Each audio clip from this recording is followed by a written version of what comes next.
At Vibra.finance, we seek out the hidden gems in cryptocurrency. We will tailor your portfolio to work for you. Are you ready to transition your investments from traditional markets to cryptocurrency? Are your coins staked and earning interest? Are you overwhelmed with all the jargon in crypto? Is your portfolio underperforming and you want to reposition into consistent winning blue chip coins and viable projects? Do you feel like you missed out on DeFi, Metaverse, and NFTs? Here at Vibra.finance, we provide you with the data, skills, and tools you need to stay on top of the digital asset market. Vibra.finance, we are the future of crypto.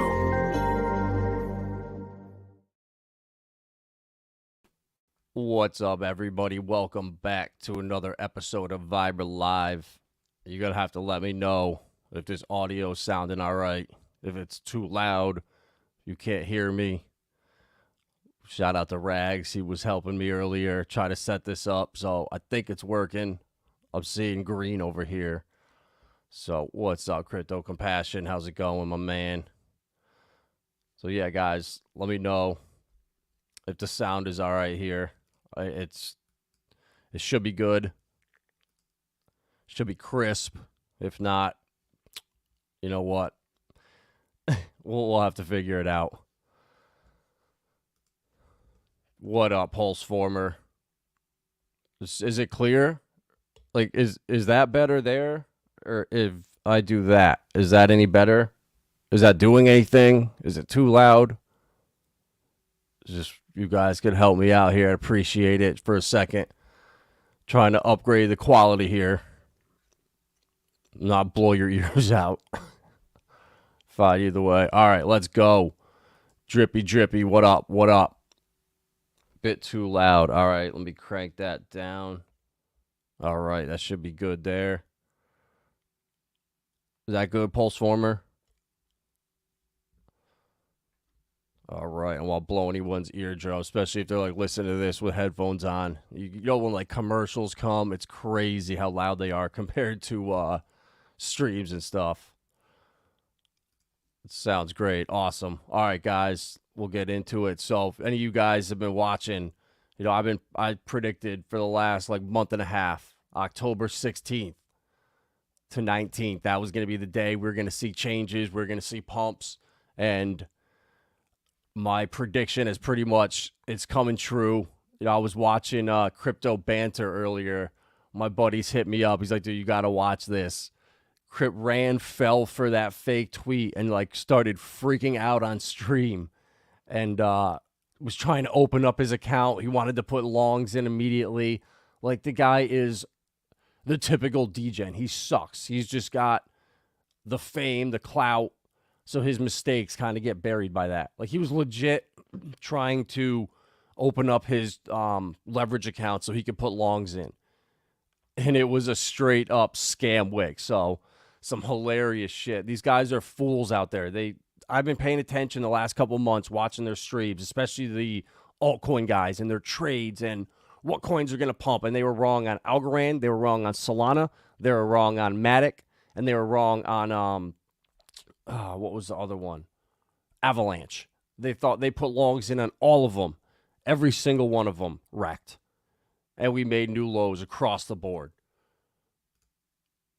You know, Solana, it was the start of October here. They were saying Solana's going to go to $28. What'd it do? Dropped down to 21. Wrecked. There he is. Erwin, what up? What up? The man. Good to see you, bro. Yeah, like and share, guys. I'm never going to get monetized here. And you know what? It's a good thing because there's nothing worse than when you're cheap like me and you will not pay for YouTube Premium. If you're not looking at your phone, and the second you put it down, an ad pops up. It's like the phone knows when you're watching. So I can't stand that when I'm watching streams like early in the morning or I'm doing something, I'm not at my phone. You got to go and skip the commercials. So, yeah, no commercials here. I'm not going to monetize it, even if, you know, they won't even allow it. They denied it. So somehow, even if they say yes, I'm not even going to turn ads on. So, yeah, hit the like button, share it out. That's how you could support us here as we are unmonetized, storming here. Well, Erwin, hopefully them storms pass and these green candles puts you to sleep here. This is what we want to see right here. Some altcoins moving. Bitcoin, nice pump up today. I mean, obviously the scam wick, we're not going to count that, but 27.2 to 28.3, up over $1,000 today. I'm not complaining. This is the start, I believe. I think we're going to get some great news about the ETFs this week. I think that's going to set off some fireworks, guys. I think the bottom is in. And today, I was just watching some of Randy's stream, and he made such a good point. He was like, the guys today, when they saw that news for a second, some people showed their hands. Somebody bought 200 million eHEX immediately upon that news. So there's a lot of money on the sidelines waiting to come in. And I think it's here right now. Pulsechain up, PulseX up, everything up across the board. Both hexes now back over a cent. So I'm happy. Like this is where like I originally got into hex around like 006, 007, way back in the day when I made all my stakes, got my Ample fourth airdrop, swapped it all for hex. So we're back to those prices, guys, like the beginning of last cycle. So everyone that feels like they're too late, that bought the top, they got wrecked. All you got to do is make a significant purchase somewhere near the bottom, and it evens everything out. So let's look at some of the degen plays before we get into the nonsense that's going on in the world today. So I'm looking across here. We got Frac shares up 10%, PDI up 10% of 008. I'm hoping we get the Thursday pump this week. That'd be nice. We almost got up to a tenth of a penny today, earlier tonight, but we broke down, but that's all right. The big buy candle came in. I love it. I want to see, let's see, if we can break out of this trend we were in. I don't know. I don't know where the new trend is, if you draw it down from here, but whatever. We need to break up past that tenth of a cent. We got rejected again. Seems to be a support or a resistance line here. But it's all right, guys. Like, we had some great pumps. Atropa up. Teddy Bear struggling, though. That's the one that sucks for me right now is Teddy Bear. I don't like that dipping. I don't know what's going on with it. But you know what? Still, the ones that we expect to do the best sometimes don't. And it's the ones that you never saw coming. Let's check out Mega. That was shilled hard today. Holy shit. Yeah, wow. Okay, wow. All right. Wrong one. Mega on Pulsechain. Where are we at? Here we go. Make Ethereum great again. Minu. 700K market cap. All right, so it was at 600K earlier when Moonbee streamed about it.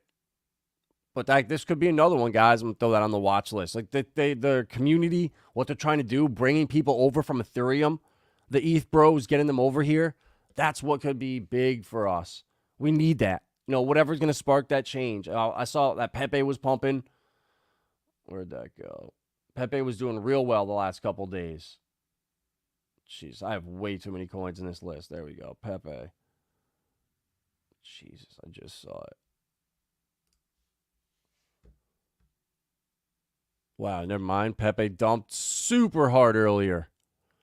Wow. All right, I didn't see that dumping Pepe, but yeah, we did run up nice over there. And this is what I want to see. I want to see Pepe reach parity over on Ethereum.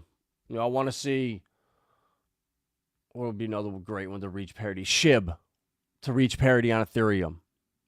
And get these people to start pairing their coins. Get the PRC20 insanity going. RFX. Is that the Die Reflections coin? What's the Die Reflections coin? Is that RFX? Jesus Christ. Look at this thing. 3 days old.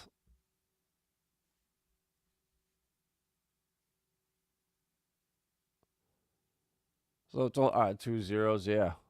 Is this the one that's the is this the PDI Reflections? There's so many coins now, like I can't keep up with everything. See what else. A1A back over 30 cents. Love it.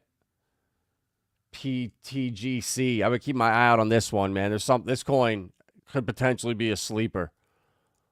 You know, the golf course. Pulse the golf course, I'm calling it. TGC. If it was TPC, it'd be the golf course. And this thing's been going up. It's only a week old. But there is like a 7% tax on it. So you got to say actually 6.25% was working on it. You know, I bought some earlier today down at like 1800-ish, 1900. I was just scrolling through and found it on Deck Screener. I was just looking at coins that are under 100K market cap that were pumping, and this chart looks great. So, yeah, HOA, Tangang, shout out those guys. Little pumping the last couple days. Or no, sorry, last couple hours. Jesus. Allen, bro, these 15-minute charts. I don't know who's on these 15 minutes. Must be Lindsay. Out of control.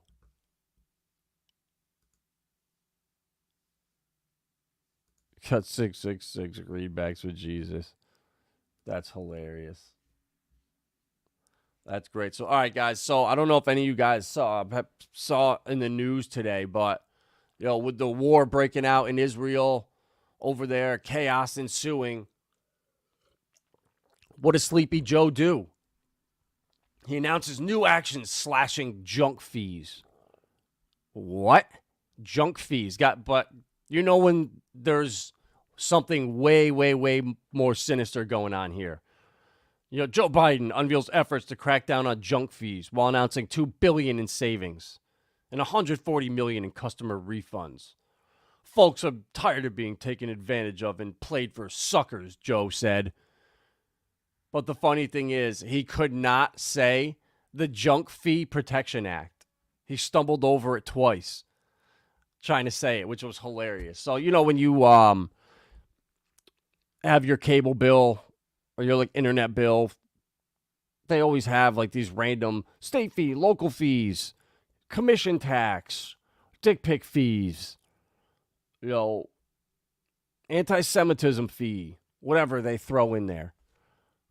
Camo Joe, what's good, my man? Good to see you. So those fees, they are absurd, right? So everyone wants to see them go. You know, who doesn't? But why right now, with everything going on, would he try, you know, is this the way to help ease people's pain from inflation? Is to give them some money back? Officials speaking before the announcement noted, while it's already illegal for companies to hide fees on the back end of sales, the administration stands prepared to bring enforcement actions against firms charging excessive fees. In addition, this, guys, is where it starts to get interesting, and the devil is in the details. These guys are all snakes, and this is all going to tie together with CBDCs, the digital IDs Gavin Newsom just signed.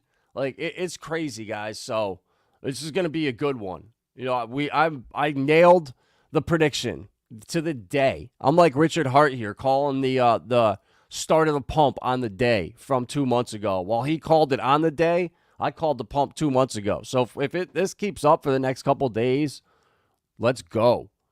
Like, my research, all that. I mean, obviously the prediction, that's pure luck. But the research I've been doing, I see what's going on. I see the frameworks being built, the different wars that are going on between the people up top.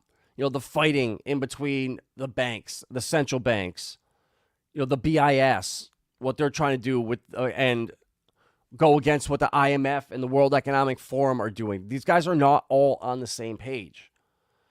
So a new proposed rule from the CFPB would also require banking institutions to allow customers to securely send transaction data to other companies, making it easier for other customers to switch providers, giving them better service quality, upfront pricing, deterring junk fees. He also noted that they're banning bank fees and credit unions from charging fees that for your checking, retrieving old bank balances, whatever. So there's, where was it? That was, oh, did they really not put it in here in this article? Are you kidding me? So, guys, so what they're doing here, right, is they're giving us the money back. They're cutting off on those fees, but there's a hidden snake in the details here. Because of the banks and all of what's going on with the auto industry right now. We have record highs for U.S. car loan repos. They don't even have enough repo men to go and pick up all the cars that are now getting repoed. It's happening so fast. Like it's record loan payments, with 1 in 5 owing at least $1,000 a month on their cars. Could you imagine that, guys? $1,000 a month, 1 out of 5 people. Like, holy shit.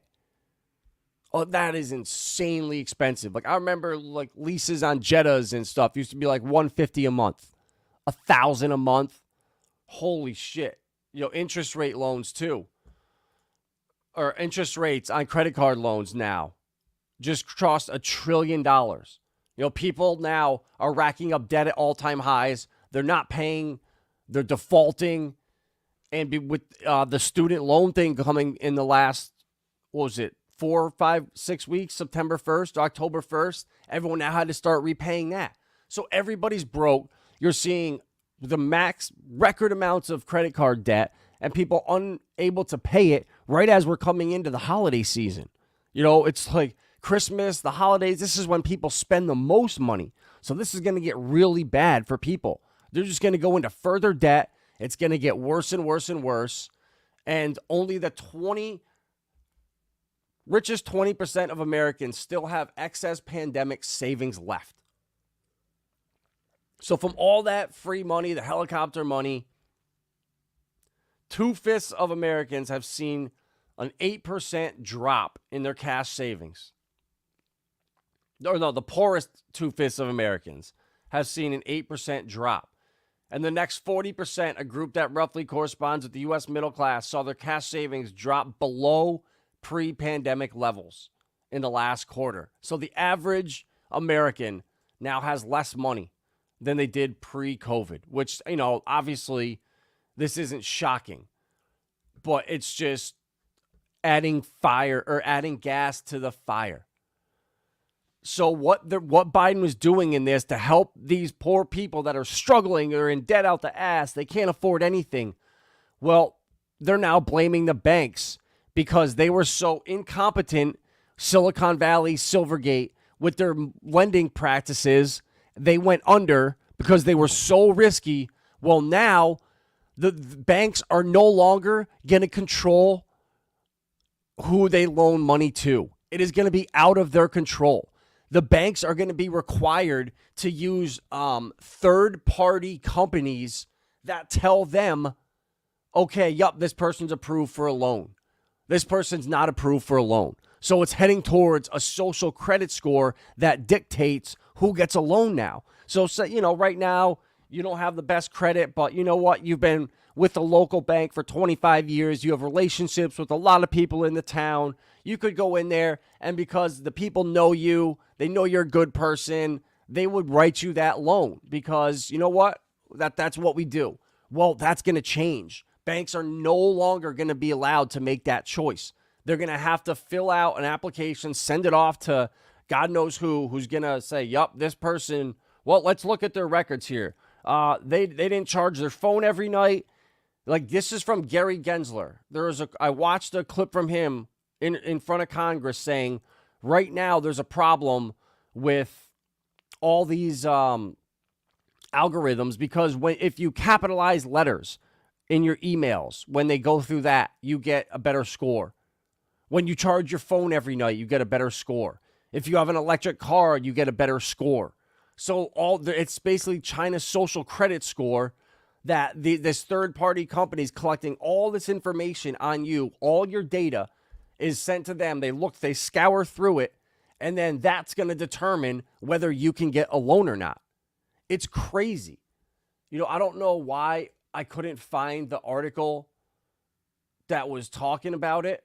they were really good at hiding it, that slashing the junk fees, but there's hidden like catch-22s in there. Where was it? It was one of the other articles. And they wrote in there specifically that the problem with this is that banks are going to no longer have the freedom to loan money to who they want. All right, maybe Reuters will have it in there. Because, guys, this is really bad.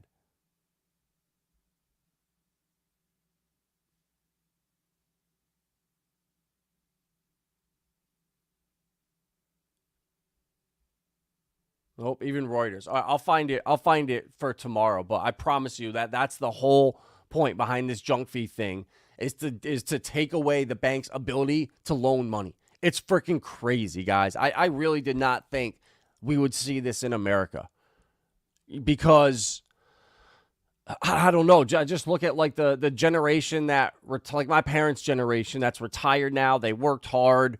They deserve their freedom, their peace. They put in the hours, the sweat, the tears. Now they deserve to be left alone. And the fact that this is happening, like, I guess it's only going to affect the younger generations, the younger people that don't have credit scores, but also obviously the poor people, which that's never going to change. But this is all ties in, guys, with digital IDs and what's coming out. California rolls out digital driver's licenses for phone, how to sign up for the pilot program. But guess what, guys? They said before that you were going to be able to use this with iOS and Android apps that are in the App Store. Well, nope, no longer. You now have to download California's new DMV wallet application on your phone to scan your physical driver's license or ID card and turn it into a mobile driver's license. So they're now controlling that app. You don't think they're going to be stealing your data, watching everything you do through that app? It's crazy. So guys, anyone in California, if you're interested for signing up for the pilot program, here's what you need to do. Oh, wow. You can even use it to get through TSA pre-check at more than 24 airports across the country. Wow. You can also use it to confirm your age when you buy alcohol. Unbelievable. So the perks to this, to giving up all your data and privacy, which is going to affect your ability to get money in the future. Great, great, great idea. People have no money to buy my bags up. Going to be a different bull market than a previous one. Well, it's going to be a different one because it's going to be bigger and it's going to happen faster. We don't have to worry about the average, poor people on anything like that. There's so much money with the big money on the sidelines right now in stable coins. They literally are so excited to get back into crypto. They could not help themselves but to start FOMOing into eHEX and Bitcoin because of that fake pump today. BlackRock's boss says Bitcoin pump on fake ETF news shows pent-up interest in crypto. Really? I've said that forever. There's record amount of stable coins on the sidelines right now, but they're not going to just tell us that. What the iShares ET Trust had been approved according to Crypto Banter, and Bitcoin's price went soaring by 10%. This is just an example of the pent-up interest in crypto, Fake says. Yup. But the last thing, guys, right here. So Biden proposes it. California is like the Australia of the United States. It's where all the socialist, insane stuff gets introduced. Watch Black Mirror nosedive, similar to... Wow, yeah, exactly. Did you see the pump on Pulsechain last night when it launched? The name is Dragon X. Lowest LP pair was designed to be the lowest, and chunky other exotic pairs far more LP in trading. I did not. Let's look at the chart.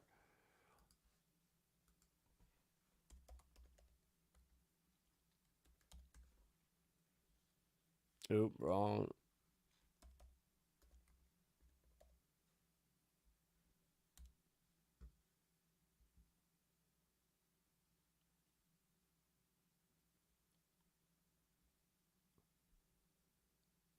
Yeah, there's no liquidity though.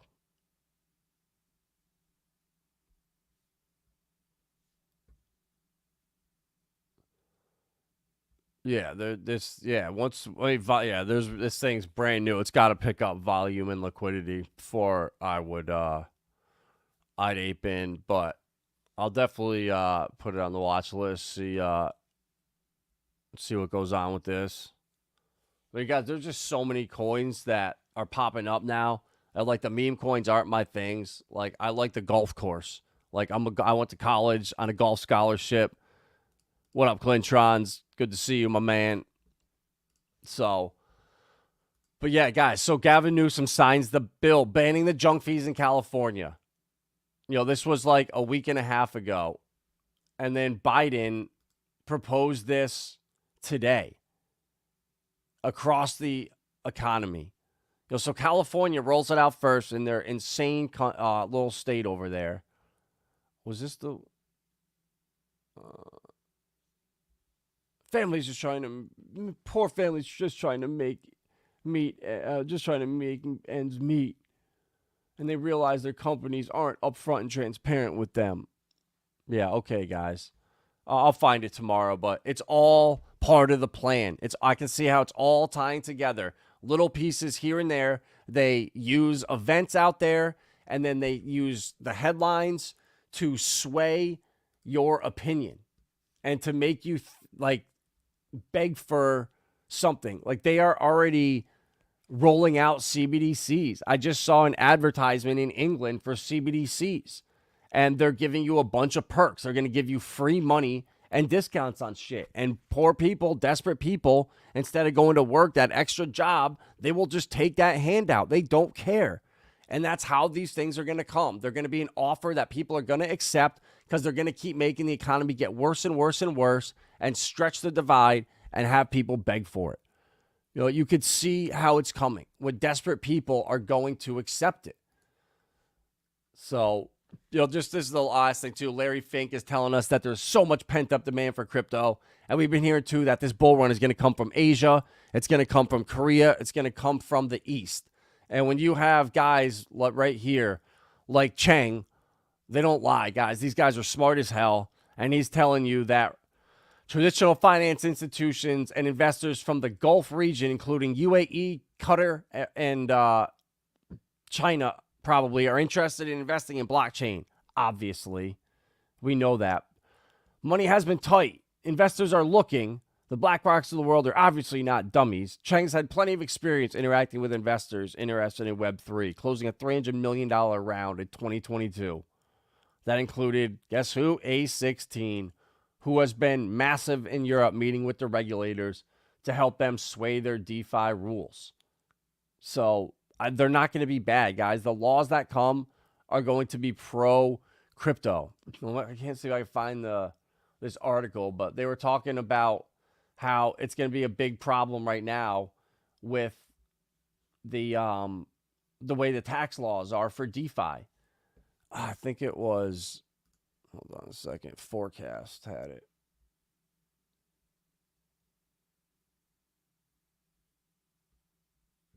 So it's a big problem for tax reporting. It's a mess.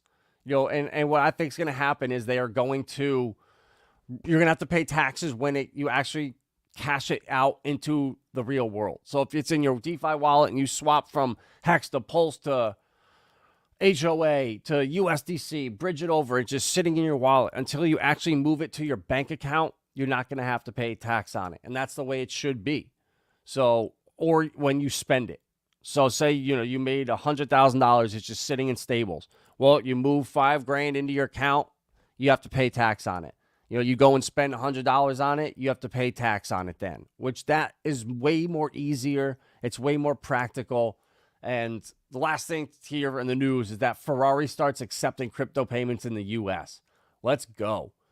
So, this is only for gammas, guys. You don't need a Ferrari. Unless you have $25 million and then you want to buy a used one for $100,000, okay. That's one thing. But if you have less than that, it's so stupid to do. Go rent one for a couple days. And I could tell you from experience owning BMWs in my 20s and just being obsessed with them. I was in commercial real estate. It was all about the image. It's all about my image. You got to look good. You feel good.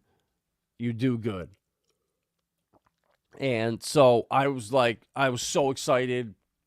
I got a used 5 Series with like 25,000 miles on it. Got it for a steal for like 22 grand. It was on the lot for 34. So was so happy driving it around, big pimping in my new car, sitting at a stoplight, look over, and there's a 7 Series sitting next to me. So immediately it just makes you, oh shit. It's like, oh God. So now you want the 7 Series. Well, then that 7 Series pulls up to an M6.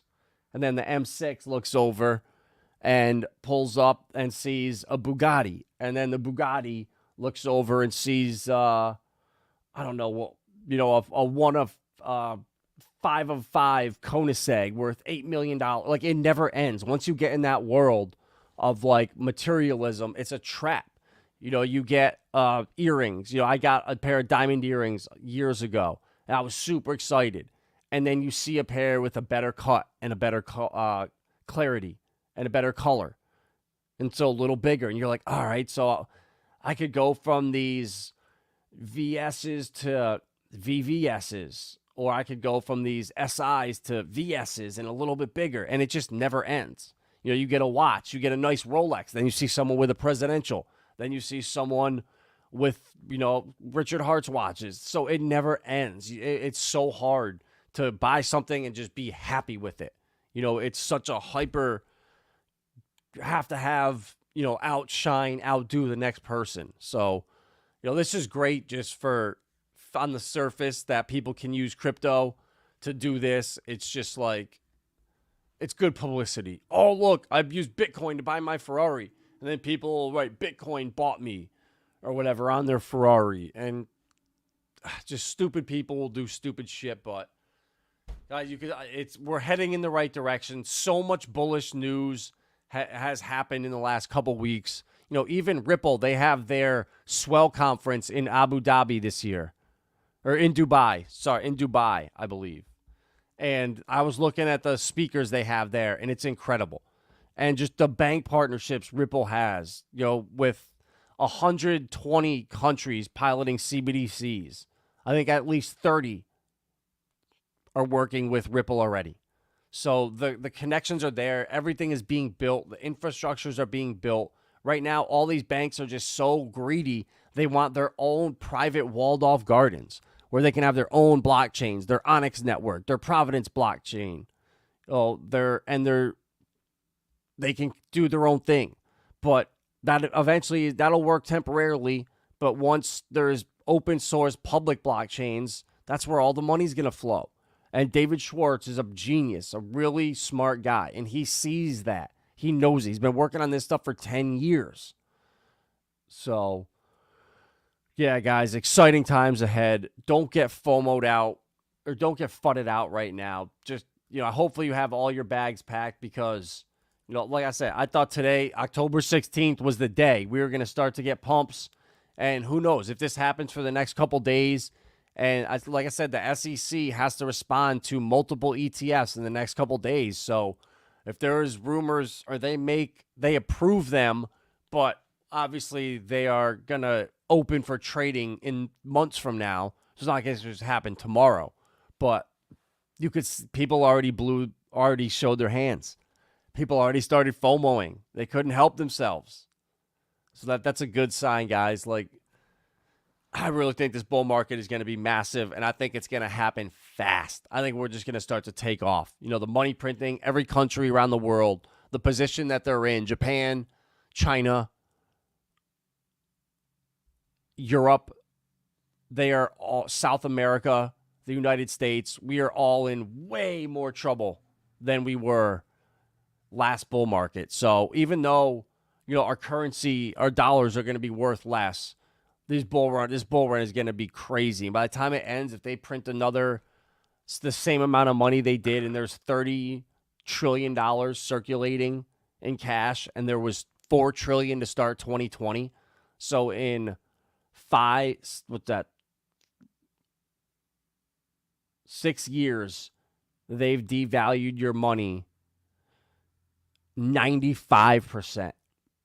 So everything around from 2020 to 2020, started 2026, the price is going to have to almost have doubled just to keep up with inflation. And that's when things are going to start to get nuts. And that's why I think Bitcoin at some point in the future can just run up 200 grand in a month, because the inflation is going to get so crazy.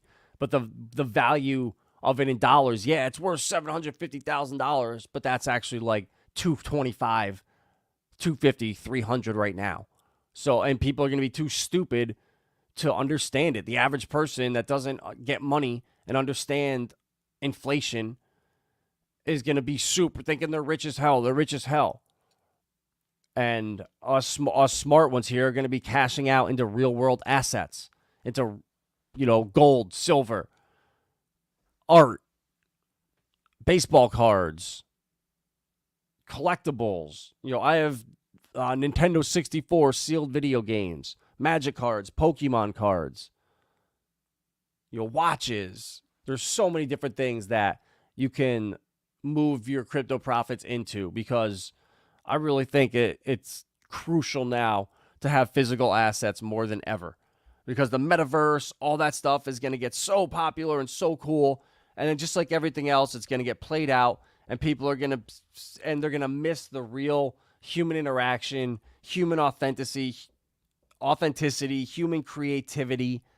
And I think everything ebbs and flows in cycles. So we're going to the anti-social media world, and then it's going to, I think, switch back, because people will get sick of it, and they're going to want to be together. So, guys, I'm now the pump prophet. I called it on the day. The 16th is going to start it, and this week we're going to see fireworks. Some smart people that I listen to think the end of October is going to be nuts too, and only time will tell. So if there's bags you've been hesitant on or haven't stacked, you've been waiting to get into the absolute bottom, it looks like it could have been in here already. So don't get left behind, buying a huge pump when you had something on your radar. Even what I do now is like say, all right, I'm waiting to buy into X coin. I have $500. I'll buy $100 worth now and leave 80% for the future, for if I think it's going to bottom or whatever. So never blow your load at once. Always save it out or space it out for a couple buys. I really think that can help you. So that's all I got for tonight, guys. Like, share, subscribe, and we'll be back tomorrow with another video.